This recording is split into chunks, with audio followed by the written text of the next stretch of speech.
Amém. Glória a Deus. Saúde a igreja com a paz do Senhor, amém.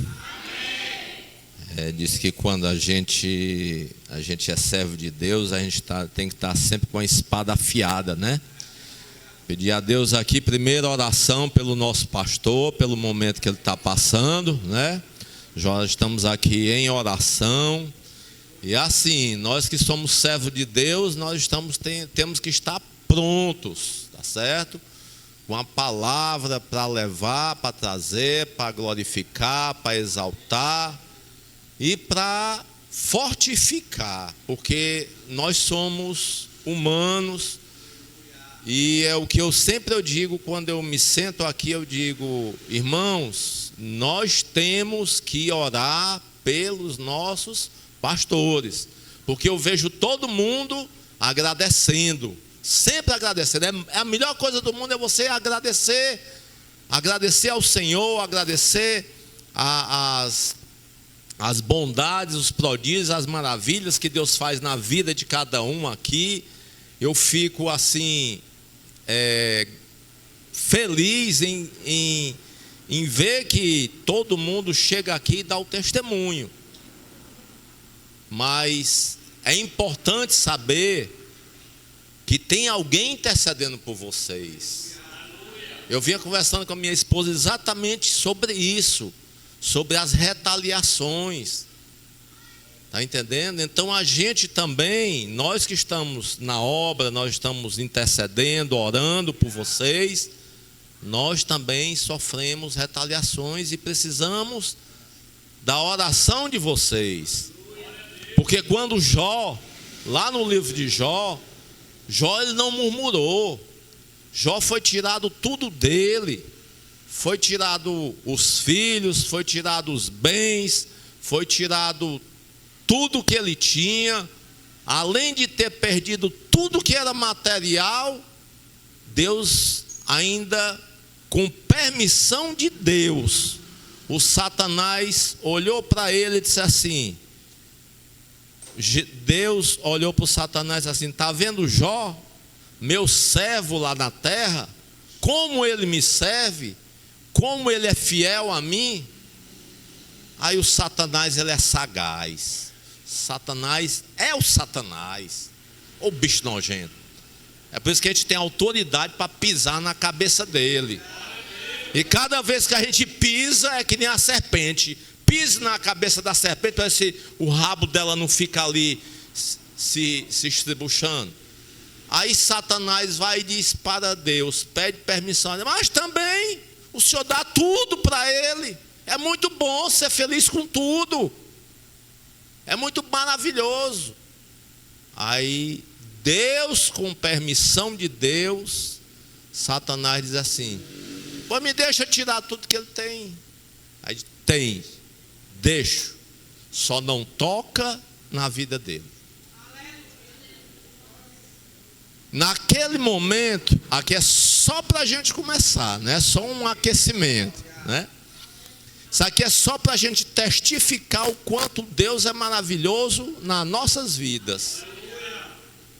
E aí Deus diz assim: vai, eu deixo tu tocar na vida dele, na saúde dele, tirar tudo que ele tem, dá uma pregação. Se você falar só em Jó, dá uma pregação. Mas Deus não deixou tocar nem tirar a vida de Jó. Vocês, lendo lá o capítulo de Jó, vocês veem que ele tirou os 10 filhos que ele tinha, tirou todo o gado, todo o camelo, tudo que ele tinha. Vocês prestaram atenção numa coisa, que ele não tocou na mulher de Jó? Ela disse: que Deus é esse que tu serve? Abandona este teu Deus e morre. A própria mulher de Jó. Mas Deus não deixou tocar na mulher de Jó, porque os dois são uma só carne. Vocês estão entendendo o poder do casamento, o poder da união? Os dois eram e somos uma só carne. A partir daquele momento, tá certo? Deus disse: pode fazer tudo com Jó, menos tirar a vida dele. E Jó vai com tudo que ele tem perdido. Era para ele não adorar mais a Deus, não glorificar mais a Deus, não estar murmurando pelo que Deus estava fazendo. O que é que Jó fez? Foi orar por aqueles que estavam amaldiçoando a vida dele, os seus amigos, entre aspas. Naquele momento, Deus teve a misericórdia dele e disse: pronto, Satanás, acabou-se. A partir de hoje eu vou dar tudo de volta que o Jó tinha. Então, quando eu comecei a falar aqui que nós temos que orar um pelos outros, é exatamente por isso. Porque nós passamos por uma certa necessidade e não sabemos qual a necessidade que o outro irmão está passando, pode ser muito maior do que a nossa. E aí nós ficamos pedindo: ore por mim, irmão. Assim, o seu irmão está passando uma necessidade muito maior do que a sua e você está pedindo para ele orar por você, onde é que você que deveria estar orando por ele. Amém? Glorificado e exaltado seja o nome do Senhor. Vamos orar pelos pastores, pelo pastor Renato. Deus Pai, Deus amado, Deus querido, soberano Deus, eterno Pai, toma teu filho nas tuas mãos, Pai. Toda seta lançada do maligno sobre o teu filho, sobre a tua igreja, está caindo por terra hoje, Pai. Ó Senhor, desce o teu manto protetor, o teu sangue carmesim sobre essa igreja, Pai. Restitui a saúde do teu servo, Pai. Ele é guerreiro de batalha, ele é homem de batalha. E o Senhor é o Senhor dos exércitos. O Senhor nunca perdeu uma batalha, Pai. Ó Senhor, acampa teus anjos com a espada desembanhada, Pai. Eita, Pai amado, Pai querido, Deus de céu, Deus de fogo, Pai. Desce fogo sobre essa tua igreja, Pai. Desce fogo e queima, Jesus. Queima, Jesus. Todo levante que teve contra o teu servo, contra teu filho, restitui a saúde dele, em nome de nosso Senhor Jesus Cristo de Nazaré. Amém? Essa oração é pelo pastor. Palavra de hoje, vamos lá, né? Vamos para 2 Reis, capítulo 5, versículo 14.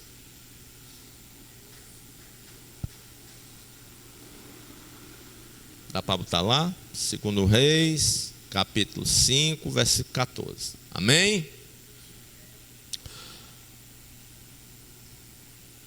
Aqui todos nós conhecemos a história de Naamã. Vou tratar só do versículo 14, depois nós tratamos da palavra.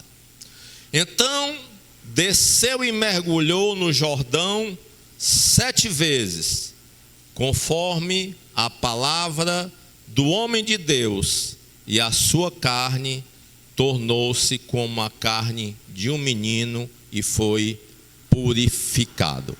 Amém? Pode sentar-se. Irmãos, aqui, essa pregação de hoje é a palavra que fala do profeta Eliseu. Tá certo?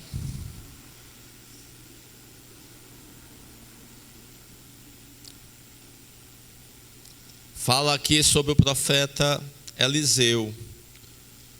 Eliseu era um dos grandes profetas. Eu adoro falar sobre profeta, não sei porquê, né? Que ele tinha um grande conhecimento naquela época. Inclusive existia até a escola de profetas, né? E os profetas era a grande autoridade espiritual. Existiam os reis, existiam os profetas.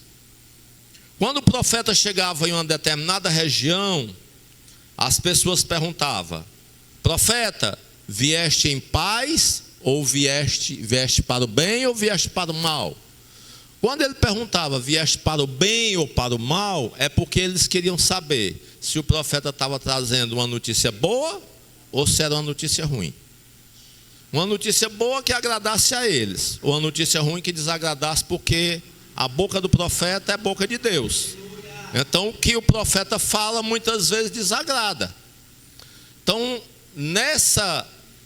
nesse capítulo aqui de Naamã, capítulo 5, Naamã era um general de batalha da Síria. A Síria era uma nação vizinha a Israel, e Naamã era um general de batalha, comandante. Naquela época os exércitos eram formados por armaduras, grandes cavalos, grandes carroças, lanças, flechas. Israel, nessa época, Israel desde a antiguidade sempre foi uma terra que foi disputada para ser dominada pelos países que eram vizinhos, como é hoje. Hoje nós estamos vivendo uma guerra em Israel, uma guerra de 6.000 anos, irmãos. Vocês sabem o que é uma nação subsistir e sobreviver a 6.000 anos de guerra, de nações vizinhas que querem tomar a terra prometida por Deus, aquela terra prometida a Abraão, a terra que emana leite e mel. Há 6.000 anos, os sírios, os libaneses ali hoje, o Egito, todo mundo ali queria e ainda quer Israel. O Irã é rico, é rico. A Síria é rica, é rica. O Líbano é rico, é rico. Todas aquelas nações ali do Oriente Médio são ricas.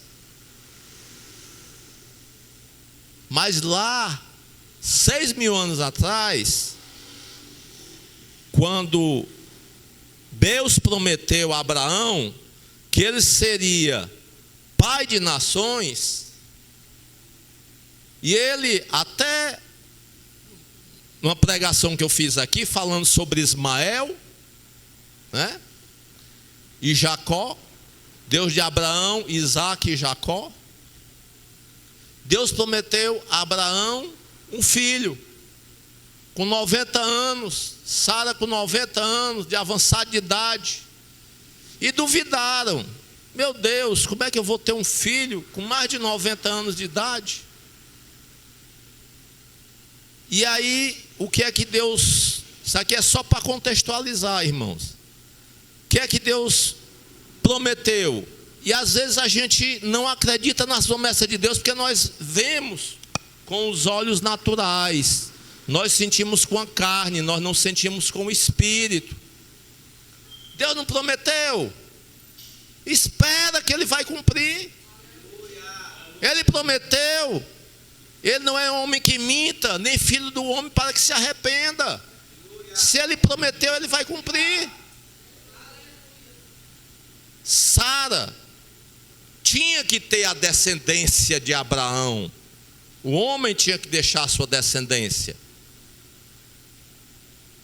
Sara foi, convenceu Abraão a ter um filho com a sua escrava, né, egípcia, que nasceu Ismael. Então existe uma descendência, para vocês terem o entendimento desse contexto. Ismael, toda a descendência de Ismael é aquela região todinha ali ao redor de Israel. E a descendência de Isaque, que é o filho da promessa, é Israel. Por isso que todos querem a terra prometida. embora sejam abastados, porque a descendência de Abraão sempre foi e seria abastada conforme a promessa de Deus, né? Os árabes são ricos, os persas são ricos, os sírios são ricos, os libaneses são ricos, são grandes comerciantes do mundo. Mas Israel, desde aquela época até hoje, 6.000 anos, vive em guerra. Por quê? Porque aquelas outras nações querem aquela terra que foi destinada a Deus para a descendência pura de Abraão, Isaque e Jacó. Amém? Então, isso aqui é só para a gente contextualizar, porque às vezes a gente olha na televisão e vê Israel sendo bombardeada, e aí Deus é tão maravilhoso que se eu for lá em Gênesis, por favor, Miquel, coloca em Gênesis 1,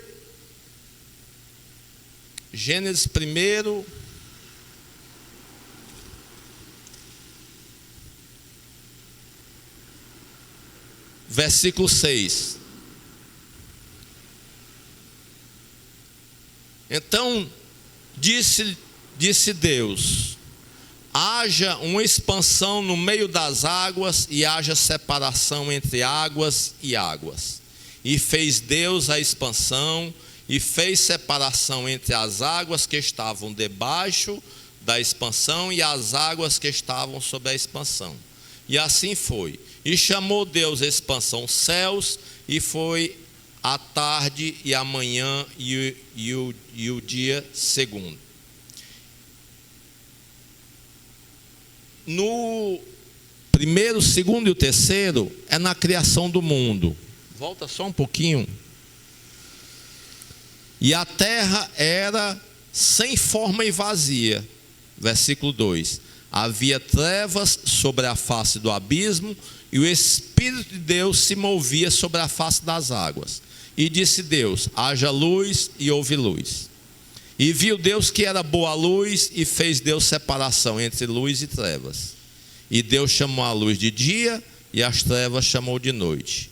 E foi a tarde e a manhã e o primeiro dia. O que é que ele quer dizer aqui?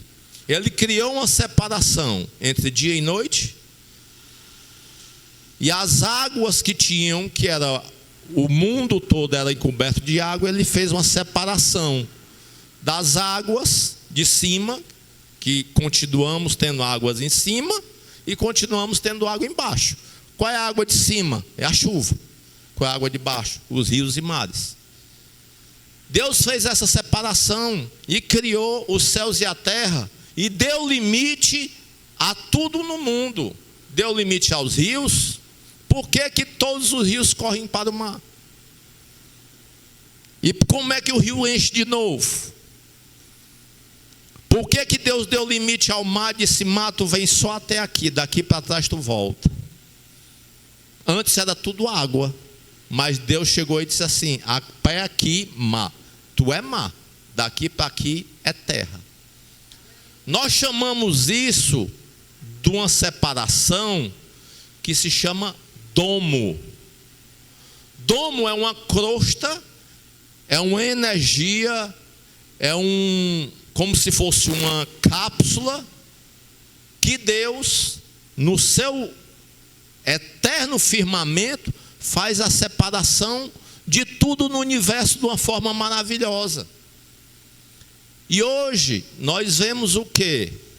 Um domo, vocês já ouviram falar isso aí na mídia, um domo que Deus criou sobre a Terra Santa, sobre Israel. A quantidade de milhares de mísseis e de foguetes que são lançados sobre a Terra Santa, menos de 10% consegue atingir os alvos. Porque Deus dá sabedoria aos seus servos, aos seus escolhidos, de terem a matemática, a ciência de criar uma bateria antiaérea de destruir um míssil no ar antes dele atingir a terra. Isso aí é a proteção de Deus com o seu povo. Essa separação que tem lá em Gênesis, Deus trouxe para os dias de hoje.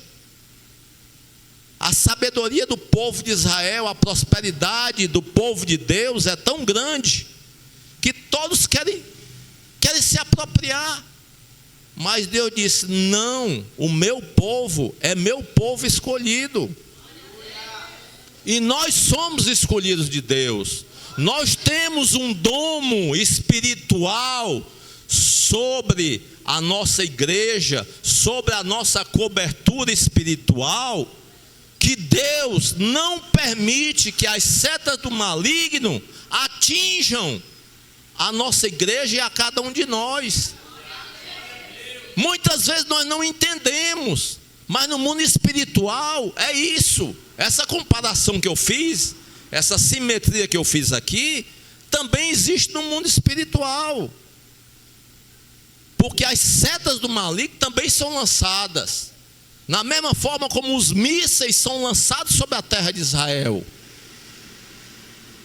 Mas Deus criou lá um domo, uma cápsula de proteção sobre aquele povo, né? E assim é sobre as nossas vidas também. Amém? Então, deu assim uma puxada para o dia de hoje, mas ao mesmo tempo a gente vai falar sobre Naamã. Começamos a falar sobre Naamã, né? Amém? Vamos voltar lá para Naamã. Deu para entender aqui? Para a gente entender que essa guerra que existe para querer tomar a terra de Deus, a terra prometida, a terra que emana leite e mel, é de 6.000 anos. Israel já lutou com várias nações ali naquela época, e Deus protegia, Deus abençoava, né? Desde a época do rei Saul, quando o povo pediu: Senhor, nós queremos um rei, porque todas as nações têm rei e nós não temos rei. Mas Israel já tinha um rei dos reis, o Senhor dos senhores. Mas eles queriam um rei físico. Mas Deus colocou e Deus tirou. Deus ungiu Davi enquanto Saul ainda era rei, porque não desagrade o coração de Deus. Não desagrade o coração de Deus. Davi, quando foi escolhido, ele era um homem do coração quebrantado, segundo o coração de Deus. Porque ele foi escolhido não pela fortaleza dele, não pela aparência dele, como os 7 irmãos que ele tinha. A gente vai já começar aqui nos 7. Os 7 mergulhos de Naamã. 7 é o número profético. 7 dias Deus criou o mundo. Aí vamos aqui para 7, é um número de perfeição. 7 dias, certo? Deus criou o mundo. As voltas de Jericó foram quantos dias lá? E Deus disse assim: depois de 7 dias, vamos tocar as trombetas e as muralhas vão cair, né? 7 é um número da perfeição. 7 quer dizer para Deus que é um ciclo que está acabado. Eu começo no 1º e termino no 7º. Porque se eu parar no 4º, o ciclo não está acabado. Se eu parar no 5º, não está acabado. Se eu parar no 6º, não está acabado. 7 é um número perfeito.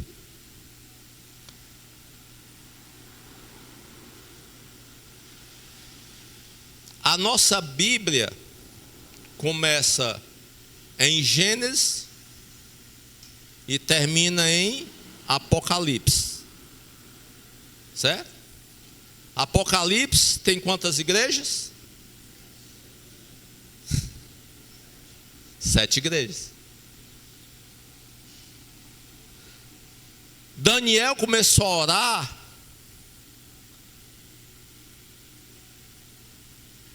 Sete dias. Depois mais 7. E depois mais 7. Foram 21 dias de oração. E o anjo chegou para ele. Deixa eu ir lá em Daniel, por favor. Daniel 10, 12.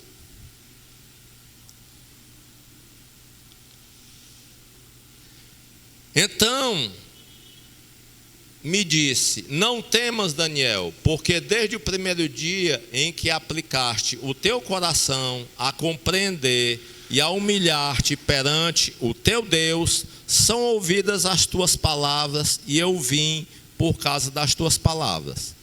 Mas o príncipe do rei da Pérsia se pôs defronte de mim, e um dia, e eis que Miguel, um dos primeiros príncipes, veio para ajudar-me, e eu fiquei ali com os reis da Pérsia. Agora vim para fazer-te entender o que há de acontecer a teu povo nos derradeiros dias, porque a visão é ainda para muitos dias. Se Daniel tivesse parado, quando a gente começa a orar, eu estava até conversando com uma pastora um dia, eu tenho o costume de fazer campanha de oração. Eu tenho um propósito de cura, de libertação. E eu comecei com a pastora Fátima a fazer uma campanha. Aí disse assim: Senhor, vou fazer aqui uma campanha de 7 dias. Aí eu comecei a fazer a campanha de 7 dias. Quando chegou no 7º dia, aí o Senhor disse assim: são mais 7 não, são 21. Aí eu digo: tá bom. Aí fomos até 21 dias. Quando chegou no 21, aí o Senhor disse assim: não são mais 21 não, são 40 dias. Aí eu disse: Senhor, 40 dias. E tome joelho, tome oração. E 40 dias de oração. E eu sei entender, porque as coisas de Deus nós não entendemos, não conseguimos entender, né? E depois foi que eu vim entender que em 40 dias o gigante Golias gritava, urrava, berrava sobre o povo de Israel. E lá vem o pequenininho, foi deixar comida para os irmãos que estavam lá. Davi. Aí disse: o que é que está acontecendo aqui? Um gigante, faz 40 dias que ele está aqui berrando e assombrando o povo. E não tem um homem que tenha coragem. O rei já prometeu até uma bênção financeira, casar com a filha dele, riqueza, os pais não vão pagar mais impostos, desde que vá lá em frente o Golias, porque Israel está sendo humilhado.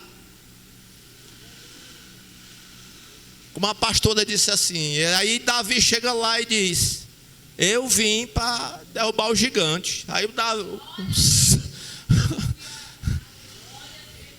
o rei olha para ele e diz assim: você, sim, mas a armadura do rei não cabia em Davi. A espada que ele tinha, ele não conseguia nem levantar a espada. Porque as armas que Deus nos dá é só nossa. As armas do rei Saul era a espada, era a armadura, era o capacete, era o cavalo, era a lança, mas ele não tinha autoridade espiritual para derrubar o gigante. Você pode pensar que você tem todas as armas, mas se você não tiver Deus na frente do negócio, não adianta você ter nenhuma metralhadora. O rei ainda botou a armadura em cima dele, e o pobrezinho ficou lá, disse: essa armadura não cabe em mim, me tire isso daqui. Ele foi ao rio. Eu pregando aqui da outra vez, são tantos detalhes, que Davi vai ao rio, pega 5 pedras, e aí ele chega com uma funda, 5 pedras, e aí o rei disse assim: você vai para lá só com uma funda e as pedras? Foi ao rio e veio com 5 pedras. Qual era o compromisso, qual era o acordo de guerra naquela época? O acordo de guerra era que o gigante Golias estava lá. Tinha que ter um homem em Israel que derrubasse o gigante, que matasse o gigante. Apenas um.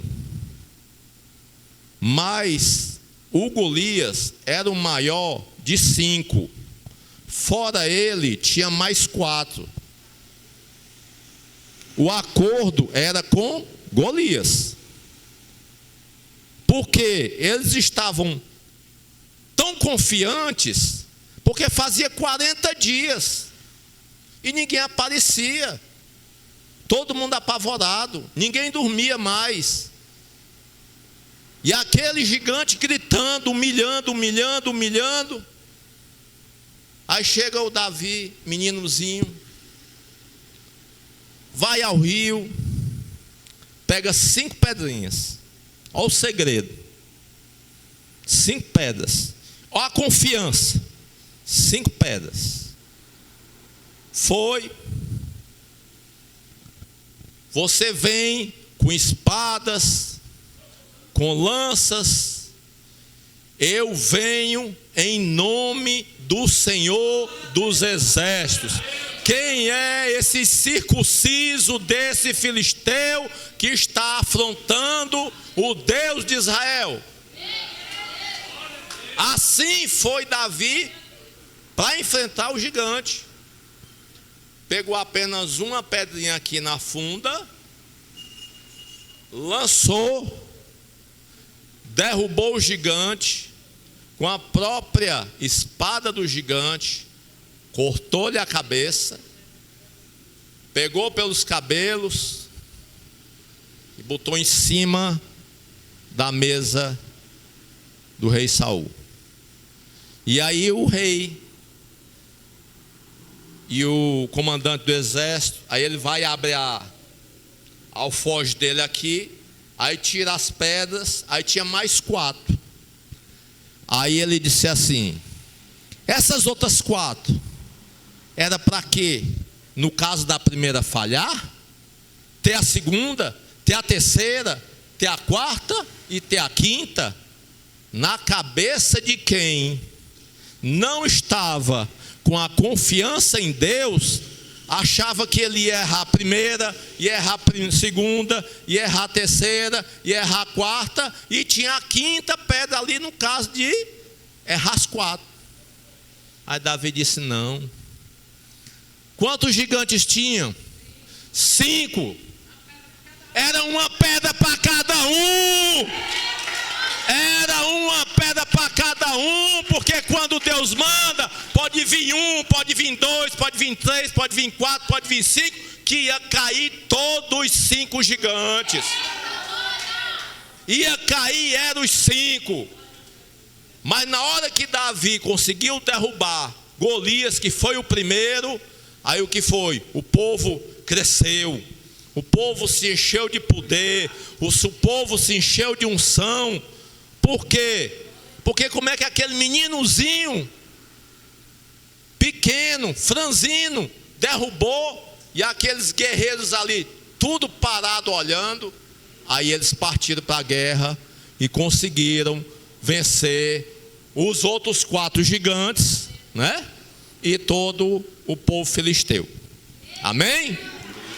Isso aqui é para provar o quanto Deus é bom, quanto nós devemos confiar em Deus. Aí vamos lá para Naamã. Onde é que eu estava mesmo? 7 mergulhos. Segundo Reis.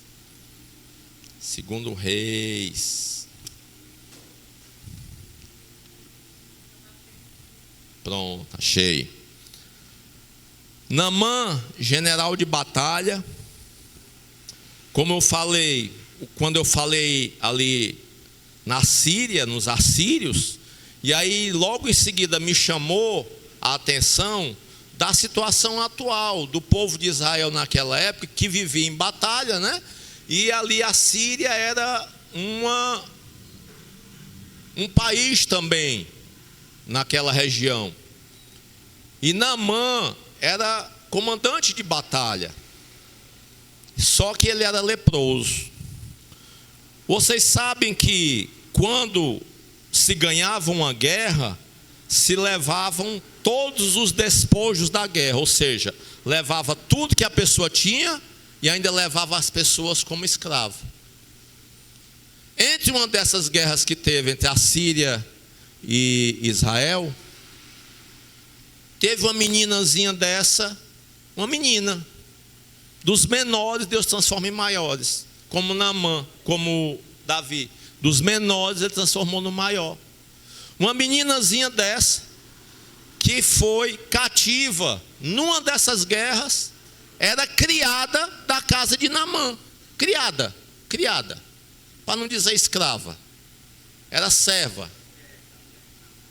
E ali ela vendo Naamã, general de batalha, cheio de armadura, ia para as guerras, vencia todas as guerras exteriores, mas não conseguia vencer a sua guerra interior. A sua guerra contra a lepra que ele tinha. Quando ele chegava em casa e ele tirava aquelas armaduras, ficavam expostas todas aquelas feridas da lepra. Ele não era colocado à parte, porque os leprosos, existia a terra dos leprosos, a terra das pessoas que tinham problemas, a terra do fluxo de sangue, as mulheres que eram ditas impuras, porque ele era um excelente general de batalha. E Deus preservou ele ali também, porque ele era para estar lá no meio dos leprosos. Ele não era para ser general de guerra. Por que ele era general de guerra? Porque tudo é para a honra e glória de Deus. Porque se ele estivesse lá no meio dos leprosos, como é que ele ia ser curado? Como é que ele ia ser general de batalha? Como é que ele ia levar a menina para casa? Como é que a meninazinha ia dizer: ah, meu senhor, se o senhor estivesse lá na minha terra tem profeta. Lá na minha terra tem profeta. E lá ele seria curado. Lá ele seria curado. E aí ele se convence de que tem que ir para Israel. Vai ao rei da Síria. Aí disse: meu rei, é o seguinte, lá em Israel tem um tal de um profeta lá, Eliseu, e diz que ele cura o povo lá. Faça uma cartinha aqui para o rei de Israel, mandando ele me curar. Desse jeito, resumindo, né? Aí o rei diz assim: isso é conversa? Não, mas é desse jeito mesmo. O povo diz, e eu quero que o senhor faça uma carta. Aí ele faz a carta, leva para o rei de Israel. Chegando lá, o rei de Israel diz o seguinte: isso é uma afronta? Ele está querendo me afrontar? Ele está querendo o quê? Que eu dê uma ordem e a pessoa seja curada? Não é assim não. Não é assim, não é desse jeito não. Porque não existia fé. Eliseu, sabendo da história, diz assim: meu rei, manda ele vir a mim, que aqui nessa terra ele vai saber que tem Deus e aqui tem profeta. Aí você imagina a cena. A carta de um rei para o rei. Só que eles esqueceram de falar com quem? Com o rei dos reis, o Senhor dos senhores. E aí vai Naamã com toda a sua carruagem, toda aquela sua parafernália, cavalos, armaduras, especiarias, veste, ouro, prata, tudo. Porque eles achavam que é assim que se compra a saúde, a cura, a libertação. Não é através do dinheiro, é através do Espírito Santo de Deus. Chegando ele lá na casa de Eliseu, aí ele chega todo arrogante, general de batalha, montado num cavalo. Ele estava esperando o quê? Ele achava que o profeta estava lá esperando por ele. Como a maioria das pessoas arrogantes acham que é assim. Acha que dinheiro compra tudo. E dinheiro não compra tudo. Dinheiro não compra tudo. Chegando lá, ele diz assim: eu sou Naamã, general de batalha. Tem um profeta aqui, o Eliseu, que ele diz que cura as pessoas, e ele disse que eu viesse aqui. Eu pensei que ele tivesse aqui, fosse me receber, impor as mãos dele sobre a minha cabeça, fosse me tocar, fosse fazer alguma coisa comigo. Eliseu disse assim: diga a ele, nem recebeu, diga a ele que vá lá no rio, o rio mais sujo que tem na região, o rio mais sujo que tinha, e dê 7 mergulhos lá no rio, que a pele dele será curada e ficará curada que nem a carne de uma criança. Aí sobe a arrogância, a prepotência da pessoa. Ele não podia fazer isso comigo, eu sou isso, eu sou aquilo. Irmãos, na terra nós não somos nada. Se você ocupa um cargo de governador, de senador, de prefeito, de deputado, seja lá o que for, é empresário, mas o que Deus manda é o que Deus manda. Se Deus quer abastecer, Ele abastece. Se Ele quer lhe abençoar, Ele abençoa. Se Ele quer lhe castigar, Ele castiga. Deus é soberano. Da mesma forma como Deus exalta, Ele abate. E aí vem para os 7 mergulhos de Naamã. Naamã diz: não, vamos embora. Aí é onde você tem que saber com quem contar. Quando ele estava lá na casa dele, ele deu ouvidos a quem? A uma criança.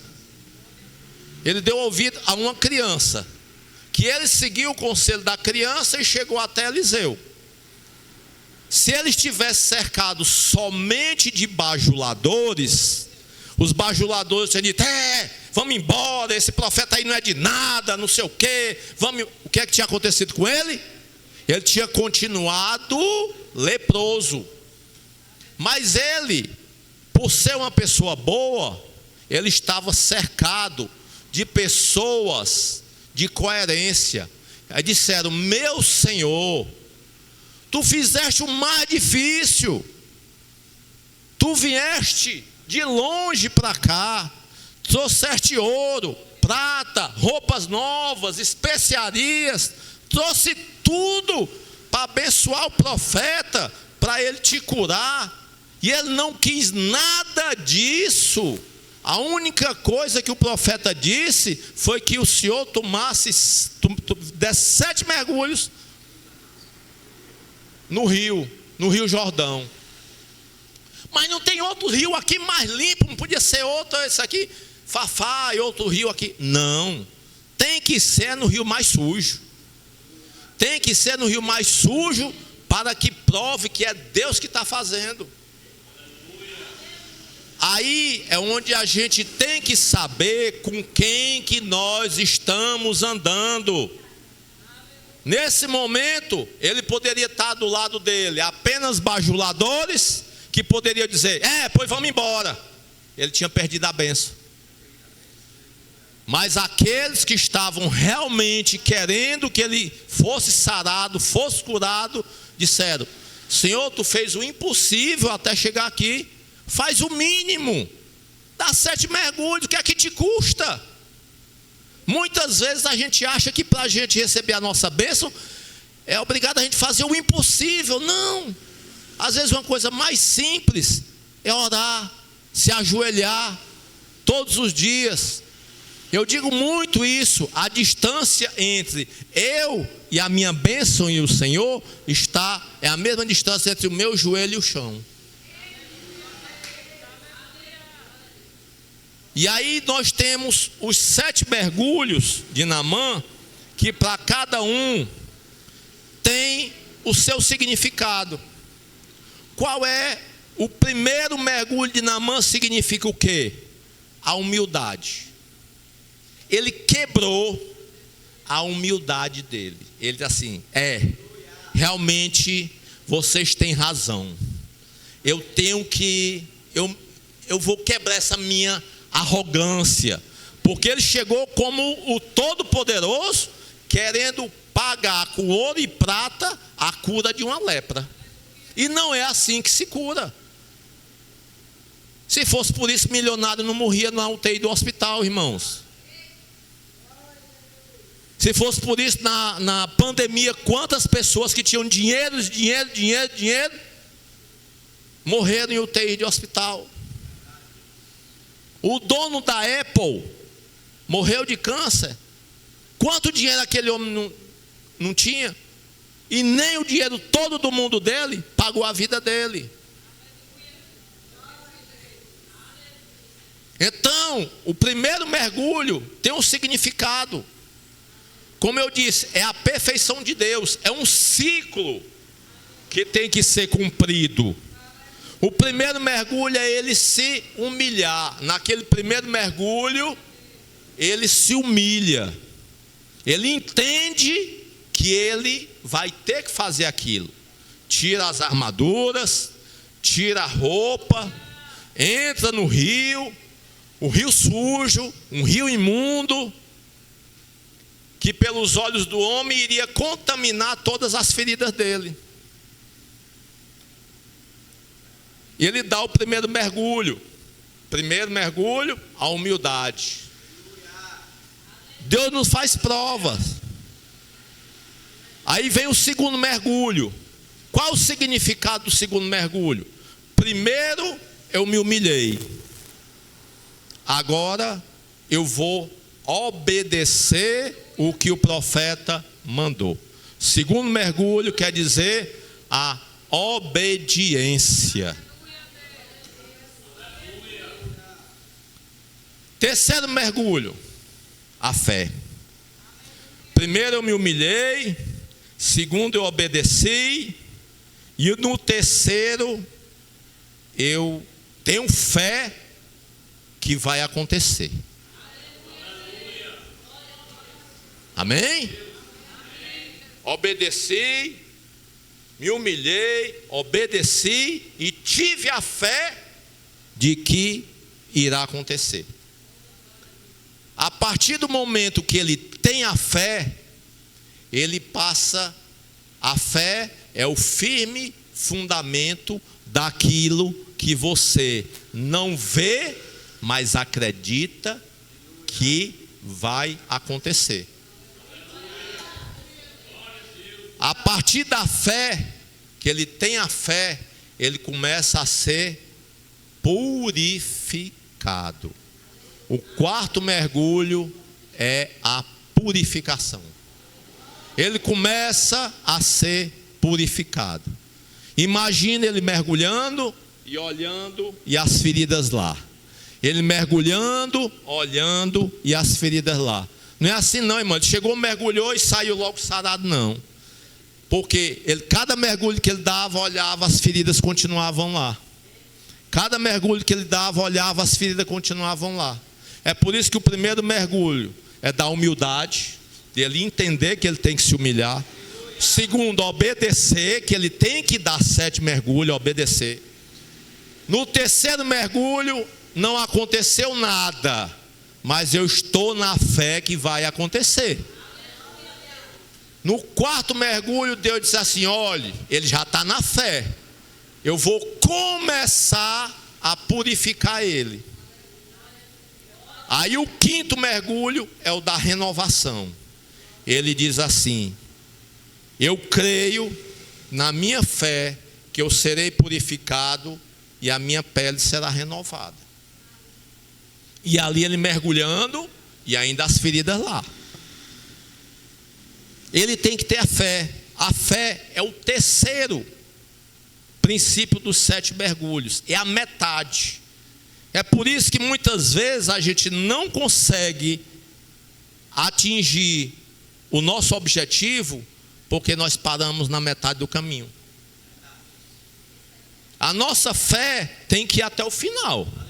A partir do momento que ele creu, que ele teve fé, foi do terceiro mergulho, ele não pode mais voltar atrás. Pegou no arado, não volte mais atrás.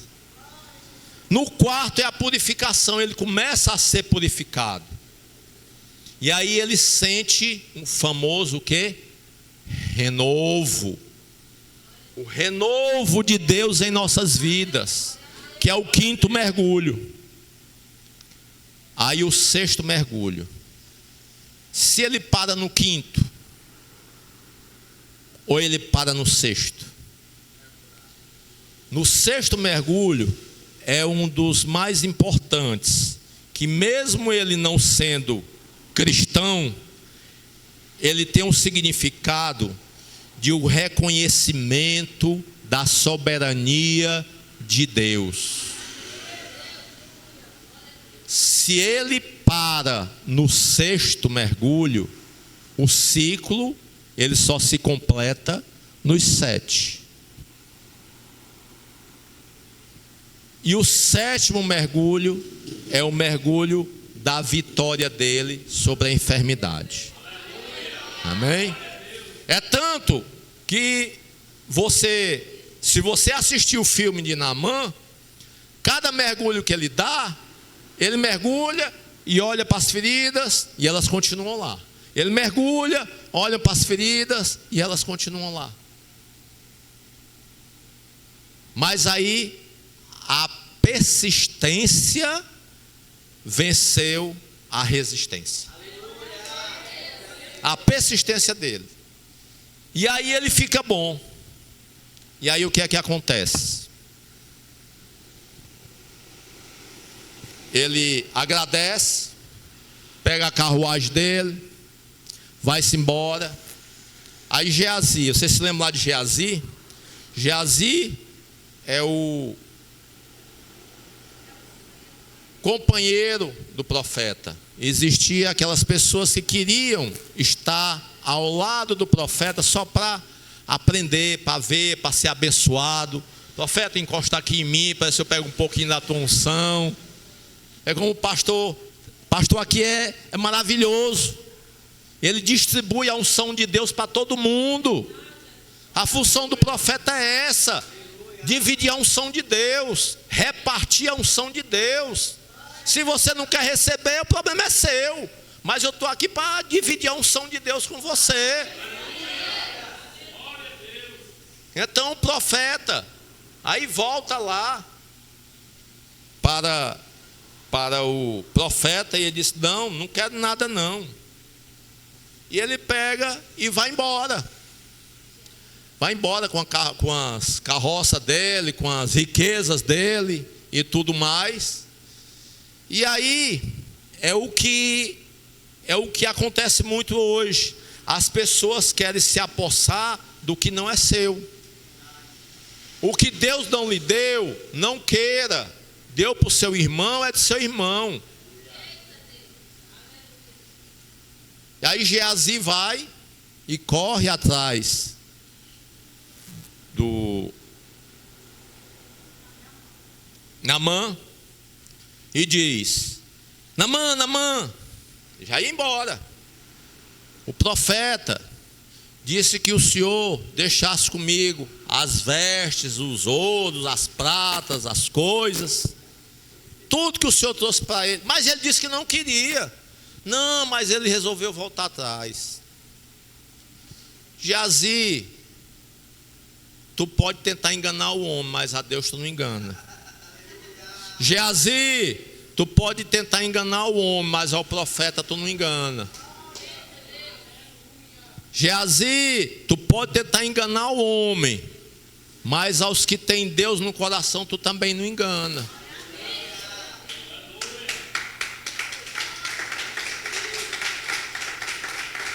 E aí Naamã acreditando, tudo bem, eu estava trazendo mesmo para o profeta, pode levar. Geazi volta, né? Todo rico, é aquela história, ficou rico, ficou pobre, ficou rico, ficou pobre. Ô riqueza que não valeu a pena, né? Por quê? Porque o profeta perguntou: Geazi, para que você foi atrás das coisas que não eram suas? Como assim? Falando na linguagem popular, Deus me usou para curar Naamã e Deus me disse que não era para eu cobrar nada. Porque as obras de Deus não é para se cobrar, irmãos. Ninguém faz nada cobrando.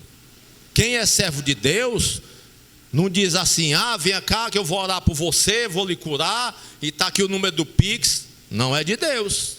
Me desculpe quem faz esse tipo de prática, mas não é de Deus. E assim aconteceu com Geazi. Ele foi querer se apossar de uma bênção que era do profeta, e o profeta rejeitou, porque Deus mandou: não receba.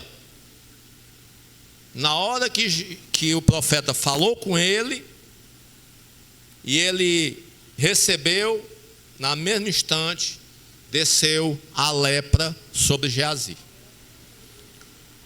Isso vem a nos explicar, a nos instruir os poderes de Deus, a perseverança e a persistência quando nós temos as nossas causas. Vamos orar, vamos entregar nas mãos do Senhor, vamos agradecer a Deus todos os dias. A gente aqui vê testemunhos de cura, de libertação, de porta de emprego que foi aberta, né? De casas que foram compradas, né? Foram abençoadas por Deus. É maravilhoso, gente, a gente vê isso. Por quê? Porque cada um de nós aqui não está querendo o que é do outro. Nós estamos aqui pedindo a nossa porção a Deus, porque Deus é todo poderoso e pode fazer infinitamente mais do que nós pedimos ou pensamos. Às vezes a gente pede tão pouco e Deus é capaz de nos abençoar de uma forma muito, muito, muito mais do que nós pedimos. Mas nós temos que estar no prumo. O irmão aqui está com a moto do ano, eu estou de bicicleta. Tu está de bicicleta até hoje, porque Deus quer que tu ande de bicicleta, porque tu tem que fazer exercício, porque senão tu vai ter um problema do coração. Às vezes a gente não entende. Eu estou de bicicleta, o irmão está de moto. Eu disse: não, irmão, é porque tu tem que andar de bicicleta todo dia, porque senão tu vai ter um problema. Tu vai ter que fazer exercício todo dia. Porque se tu andar na moto, como é que tu vai pedalar? Como é que tu vai pedalar? A gente às vezes não entende. Aí quando tu tiver curado, aí Deus vai te dar tua moto. Entendeu? Aí tudo é no tempo de Deus. Tudo é no tempo de Deus. Tá certo? Então, irmãos, a palavra é essa: persistência. O número 7 é um número profético, é um número abençoado por Deus. Deus criou o mundo em 7 dias. Se Deus tivesse parado no 6º dia, não teria se concretizado. Se Naamã tivesse parado no 5º mergulho, no 6º mergulho, ele não teria sido curado. Amém? Então, é um prazer, é uma honra, é uma satisfação estar aqui na casa do Senhor, junto com vocês, dividindo essas orações, dividindo essa pregação, dividindo o conhecimento.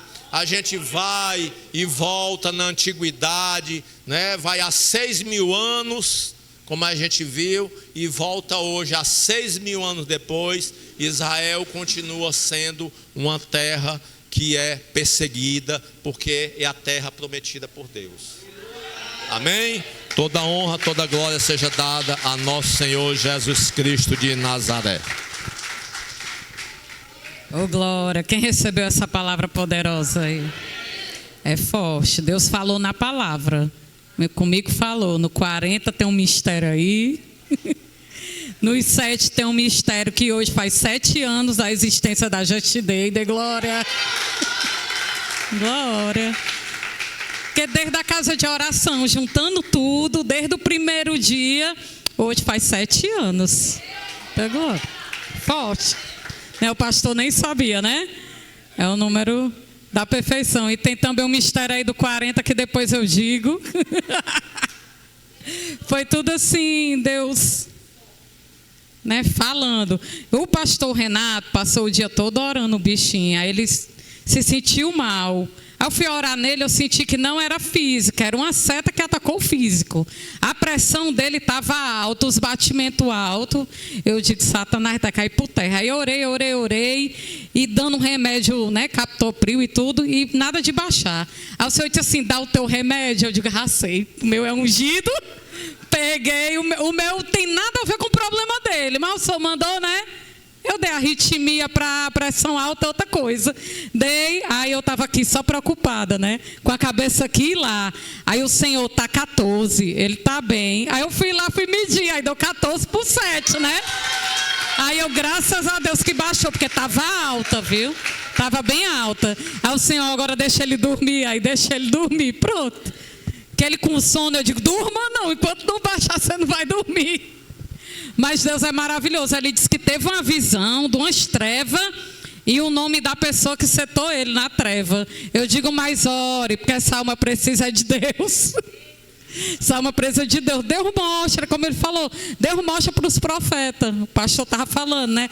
Deus usa os profetas. Entendeu? Deus usou aquela menina, né, para indicar onde é que tinha um profeta.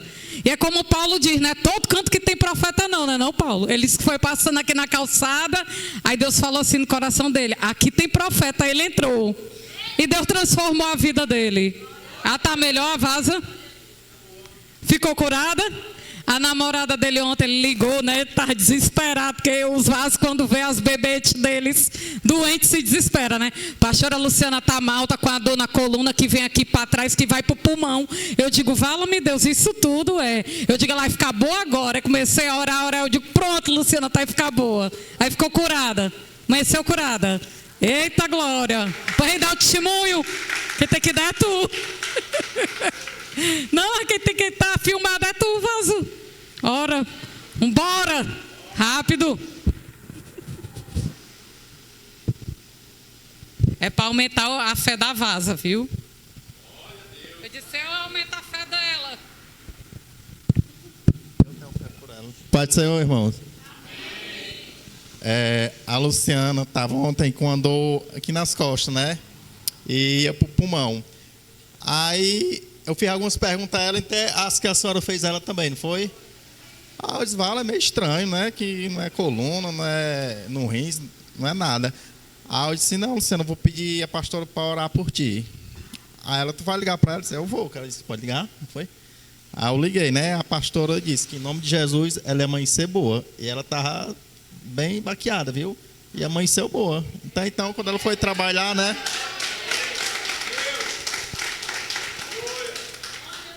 Aí ela foi trabalhar, né? Que ela trabalha vendendo lanche, né? E levou as coisas dela, né? Que é um pouco pesado e deu tudo certo, né? Eu disse, Deus é fiel. Amém? Deus é fiel e a oração da pastora é forte, viu? Eita, glória, desse jeito eu digo, Jesus, cura ela agora para a fé dela aumentar, para ela vir para a Just Day, em nome de Jesus, né? Para vocês verem, vocês pedem, a gente ora, a pessoa não é nem da igreja, às vezes não é nem crente, aí Deus vai lá e cura, para mostrar que Ele é Deus, Ele tem misericórdia de todo mundo. Não é só da gente que está aqui debaixo desse teto, não, mas a seu vizinho, um familiar, um conhecido que precise, né? O Senhor trabalha e Ele dá a cura e dá a vitória, né? Em nome de Jesus, deu testemunho do meu boy ungido, já está bem, está mimino. Eu digo, então apaga ele aí, Senhor, dá som no bichinho. Né? Ele, Flávio, eu orei tanto que eu estou passando mal. Eu digo, não pode. Não pode, você foi uma seta. Aí ele disse que viu, né? O nome da pessoa assim nas trevas e tudo. Eu digo, ora, meu filho, que você pode, como o pastor falou. E o pastor estava pregando sobre seta também, né? Eu digo, rapaz, só Deus falando na palavra, Deus falando na palavra. Eu digo, está repreendida essa seta, que eu senti que era seta. Ele achou que é porque orou demais. Aí Deus foi dar uma visão para ele, que era seta, né? Mas graças a Deus caiu por terra e ele está bem, vai melhorar mais. Em nome de Jesus. Vamos dizimar e ofertar na casa do Senhor com alegria. Glória. A mãe da Samanta também está bem, ela ligou para ela. Glória a Deus. Né? Deus dando a vitória. Eu creio que Deus vai dar a cura dela, em nome de Jesus.